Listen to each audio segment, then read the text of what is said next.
Hi class, in lesson 2.2 we will be investigating multiples and least common multiples. Learning target for today is determining the least common multiple of two or more numbers.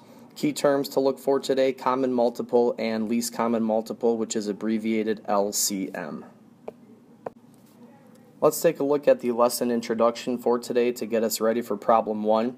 It says, tick tock, tick tock. You've heard clocks or watches tick and cuckoo clocks cuckoo.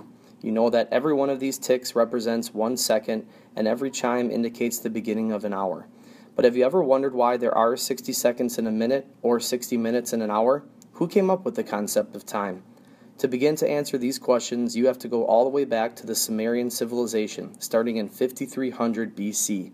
The Sumerians used a base 60 number system. Similar to the base 10 number system, 60 and multiples of 60 were the basis of this system. This may be why we measure the repeated cycle of 60 seconds in a minute and 60 minutes in an hour. What are some things that you can name that repeat in cycles? Go ahead and discuss that with your group members to get started. In problem 1, it tells us that many things in life repeat over and over again in a regular cycle. Hopefully you and your partner or your group members came up with a couple of examples. It says that a news radio station in Atlanta broadcasts a weather report every 12 minutes. A ferry crosses Lake Champlain from Vermont to New York every 36 minutes. And Big Ben in London, England chimes every 15 minutes.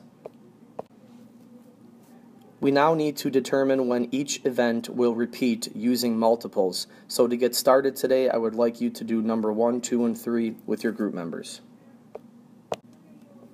For number 1, the radio station will broadcast the weather report in 12 minutes, 24 minutes, and then in 36 minutes. For number 2, the ferry will depart in 36, then 72, then in 108 minutes. And for number 3, the clock will chime again in 15, 30, and again in 45 minutes. You can determine when 2 or more of these events will occur at the same time using common multiples. A common multiple is a number that is a multiple of 2 or more numbers. Number 4 says, at 8 a.m., the radio station broadcasted a weather report at the same time that Big Ben chimed. What I would like you to do is answer letter A and B with your group members.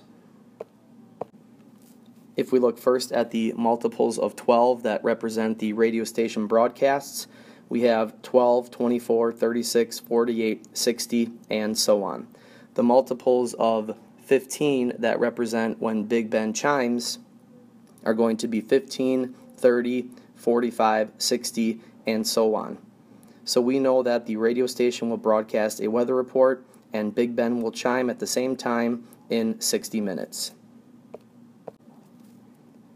For letter B, if we end up listing the multiples of 60, it will give us the times when the radio station will broadcast a weather report and Big Ben will chime at the same time. Let's look at the top of page 63. It says the least common multiple, abbreviated as LCM, is the smallest multiple other than 0 that 2 or more numbers have in common. If we take a look at number 5, it says, if a ferry departs for New York and Big Ben chimes at the same time at 12:30 p.m., how can you determine when both events will occur again at the same time? Explain your reasoning. You will be able to determine when these two events will take place by calculating what the least common multiple is of both of those numbers.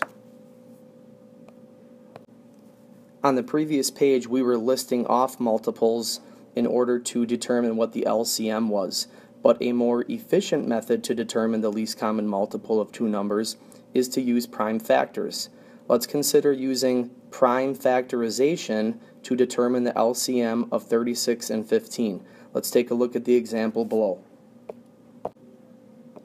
The first thing we want to do to calculate the LCM of 36 and 15 is to write the prime factorization of each of the numbers. The second step then would be to write the prime factorization using powers and determine the greatest power of each prime factor. Now I almost like to write out the prime factorization using powers like this, because then it is a little easier to determine the greatest power of each prime factor. So we can see the first prime factor that we want to look at is 2, and 2 squared doesn't have anything to compare to with the number 15 because that prime factor isn't in that list. So now we can move on to the number 3. If we look at 3 squared and compare it to 3, we know that 3 squared is going to be larger because it has a greater power. And 5 is all by itself, so we are going to use 5 as well because it has nothing to compare to in the number 36. Now if we take all of those greater powers and we multiply them together, 2 squared times 3 squared times 5, we end up with 180 for our product, and that is going to be the least common multiple of 36 and 15. Let's take a look at the top of page 64. Take a look at number 6. What does the LCM of 180 mean in terms of the ferry departing for New York and Big Ben chiming? Answer number 6 with your group members. The ferries departing to New York and Big Ben chiming will happen at the same time, which will be every 180 minutes. That's what our LCM is telling us.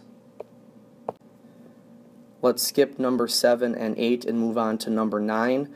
Discuss with your group members what is the greatest common multiple of 15 and 36, and make sure that you explain your reasoning. For number 9, you cannot determine the greatest common multiple because multiples are going to continue on forever. So you cannot determine the greatest common multiple of any two numbers. Number 10 down at the bottom of page 64 says the newspaper club at Marshall Middle School meets every 6 school days. The math club meets every 8 school days. Lewis is a member of both clubs. He needs to make a plan when both clubs meet on the same school day. Both clubs will meet today after school. I would like you to answer letters A and B with your group members. Please try to use the prime factorization way when using the LCM. Our prime factorization for 6 is going to be 2 times 3, and our prime factorization for 8 is going to be 2 cubed. Again, if we look at the factors that have the greater powers, we would then multiply 2 cubed times 3 in order to get 24 for our LCM. Lewis will have both club meetings on the same day then, every 24 school days. Let's look at number 11 at the top of page 65 and practice some more with least common multiples and using prime factorization to try and figure out what that least common multiple is. It says that the school cafeteria serves pizza every 6 school days, chicken tenders every 8 school days, and salad every 10 school days. What I would like you to do is answer letters A, B, C, and D for number 11. Let's take a look first at letter A. My prime factorization for 6 is 2 times 3. My prime factorization for 10 is 2 times 5. Again, I'm looking at the greater powers for each prime factor that is in the list. So I am going to multiply 2 times 3 times 5 in order to get 30. So pizza and salad will be served together again 30 school days from today. And you obviously determine that by figuring out the LCM of 6 and 10, which is 30. If we take a look at letter B, all you would have to do is mark your calendar for every 30 school days because that is what the LCM is, so that you know that that's when you will have those two foods served together again on the same day. If we take a look at letter C, the prime factorization for 8 is 2 cubed. The prime factorization for 10 is 2 times 5. Again, if I'm taking the greater power for those prime factors, I have 2 cubed times 5. When I multiply that together, I get 40. So Kevin will be able to eat chicken tenders and salad in 40 school days because that is the LCM of 8 and 10. And finally, for letter D, my prime factorization for 6 is 2 times 3. My prime factorization for 8 is 2 cubed. And my prime factorization for 10 is 2 times 5. So I'm going to look at the greater powers. 2 cubed times 3 times 5 is going to give me 120. So all three of these food items, the pizza, chicken tenders, and salad, will be served again together every 120 school days. Let's turn to page 66 and finish up with lesson 2.2 today. It says the students at Independence Middle School have different schedules for 6th, 7th, and 8th grades. The 6th grade students have gym every 3 school days. The 7th grade students have art every 4 school days. And the 8th grade students have music every 6 school days. The middle school teachers are planning a special workshop, and they have to determine when students have these subjects on the same day. Go ahead and answer letter A with your group members. Again, if we are using prime factorization to figure out the LCM, my prime factorization for 3 is 1 times 3. Prime factorization for 4 is 2 squared. Prime factorization for 6 is 2 times 3. If I look at the greater powers, I have 2 squared times 3. That's going to give me 12. So all 3 classes will occur on the same day in 12 school days because 12 is the LCM of 3, 4, and 6. If we take a look at the top of page 67, this is what I would like you to do for homework tonight. Determine the least common multiple for each pair of numbers using prime factorization. If you need to, create factor trees to help you determine what the prime factorization is of each number.